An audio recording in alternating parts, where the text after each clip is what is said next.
terça-feira, o plenário começou a analisar duas mensagens do governo. A primeira altera a lei de 1996, que trata do ICMS. De acordo com o texto, o contribuinte que identificar e corrigir espontaneamente erros na declaração do ICMS não será mais multado. Caso o erro não seja corrigido, continuam valendo as penalidades previstas na lei. Vou dar o exemplo do imposto de renda. Você fez o seu imposto de renda e aí esqueceu de lançar algo no imposto de renda. E aí você só verificou depois. Aí o que você faz? Uma retificadora. E aí o imposto de renda verifica, tudo bem, aceita a tua declaração, recolhe lá o valor que você declarou ou te devolve o que você tem direito de devolução. Isso é similar ao contribuinte. Ele vai fazer as suas informações das suas obrigações tributárias. Aí se engana. Aí vai, retifica. Quando retifica, hoje, ele é multado. E pela essa proposta, quando ele retifica espontaneamente, não sendo fruto de nenhuma fiscalização, ele fica isento de multa. A segunda mensagem do Executivo cria novas regras para a atuação dos auditores fiscais da Receita do Estado. O projeto determina que, em casos de não cumprimento das obrigações tributárias por parte do contribuinte, o auditor deve emitir ofício com os valores corretos e intimar o responsável a prestar esclarecimentos em até 30 dias. O objetivo é garantir a ampla defesa ao contribuinte, que poderá justificar os atos praticados. A matéria recebeu 16 emendas. O Estado tem se esforçado na recuperação de receita. E um dos fatores da recuperação de receita é que o ato administrativo ele seja dotado de procedimentos que dê segurança àquele ato praticado pelo agente do Estado na área da tributação.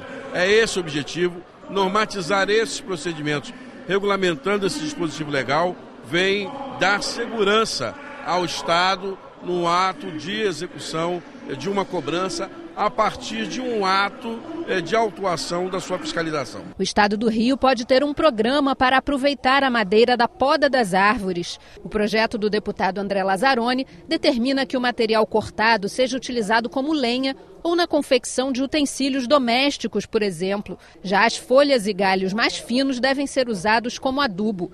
A proposta prevê ainda convênios com instituições públicas ou privadas que atuem na defesa do meio ambiente para a realização de pesquisas.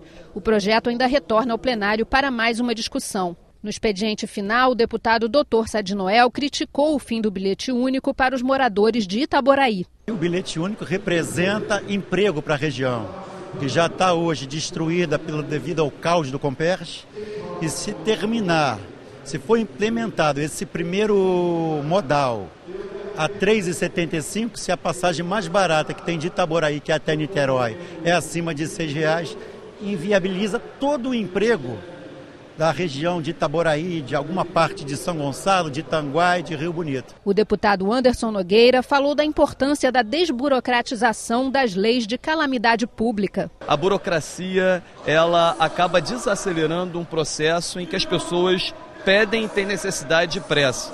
Por exemplo, quando você perde uma ponte numa tragédia climática, para reconstruir essa ponte ela tem que ser exatamente como era a que ali existia. E na verdade essas pontes podem ser maiores, podem ser de outro formato, podem ser mais altas, até porque a geografia dos rios se alteram, dos córregos se alteram, mas não. A burocracia, a legislação obriga que verba de reconstrução tem que ser exatamente como era. É um erro e é por isso que se precisa de uma grande reforma da legislação, precisa se desburocratizar, não perder, claro, o sentido de fiscalização, mas que até na fiscalização a finalidade sejam as pessoas. O deputado Paulo Ramos pediu que a Comissão de Segurança ouça o Ministério Público sobre a investigação que apura a possível participação de um delegado em um grupo de extorsão. Encaminhei a doutora Marta Rocha, deputada, também delegada de polícia, mas encaminhei ela como deputada presidente da Comissão de Segurança Pública.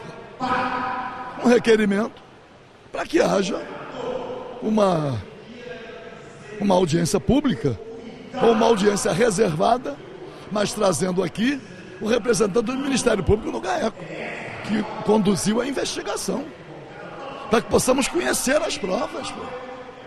para que possamos ficar também convencidos que aqui nós temos a Comissão de Direitos Humanos, temos a Comissão de Segurança Pública, nós pretendemos e vou requerer também na Comissão de Direitos Humanos. O deputado Dr. Giulianelli cobrou melhores condições de trabalho para os policiais das UPPs. É constrangedor você ver que agentes do governo estadual, quer dizer, os policiais estão ali numa comunidade representando o governo do estado em relação à segurança pública, ficarem alojados num lugar que tem vazamento, sem a menor condição de higiene, sem mínimo de conforto.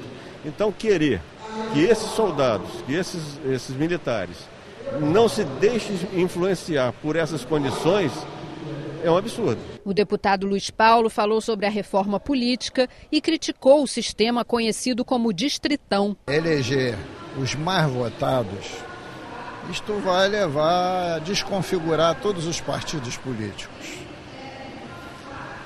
Quem é a favor do distritão deveria ser até a favor da candidatura avulsa, porque são eleitos somente os mais votados, independente de que partido sejam. E quem ganha com o distritão? O partido grande que tiver no poder. Eu fiz as contas aqui na Assembleia Legislativa. Peguei os 70 deputados eleitos e distribuí pelos diversos partidos políticos. Se valesse o distritão, o PMDB, que elegeu 15, teria eleito mais 9, 24. E o PSOL só ficaria com um deputado. O deputado Jânio Mendes falou sobre a importância do diagnóstico precoce do HIV. Hoje a gente vê um retrocesso, né, com a volta da incidência forte da AIDS. No momento em que o país se orgulha de ter uma política pública eficiente na atenção, no tratamento.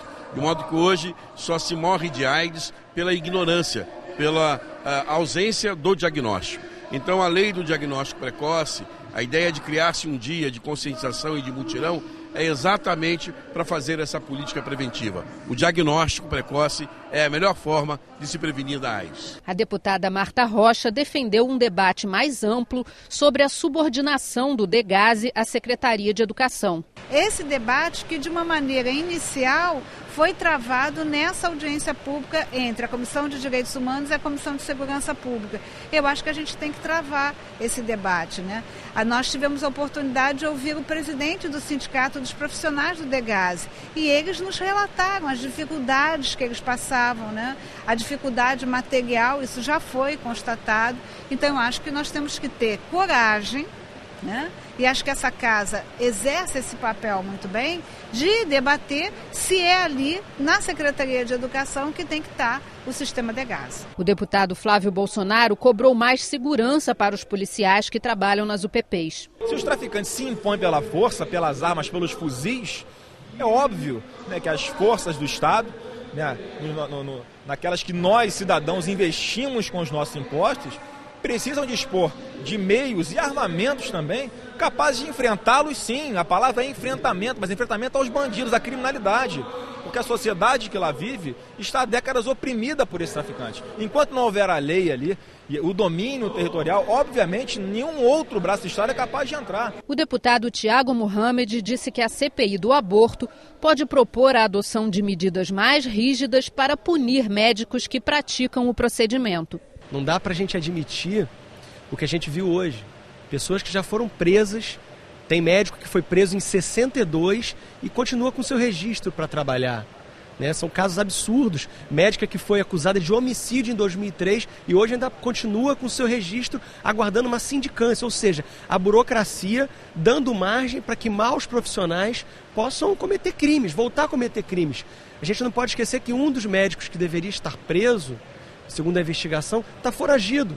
E o seu registro, enquanto não tiver a sindicância concluída, esse registro ainda está válido. Será que ele não está exercendo a medicina em outro local? Então a gente tem que estar muito atento a isso, é isso que a CPI se propõe, a estar atento a isso e propor medidas para que a gente não permita que essas pessoas fiquem impunes.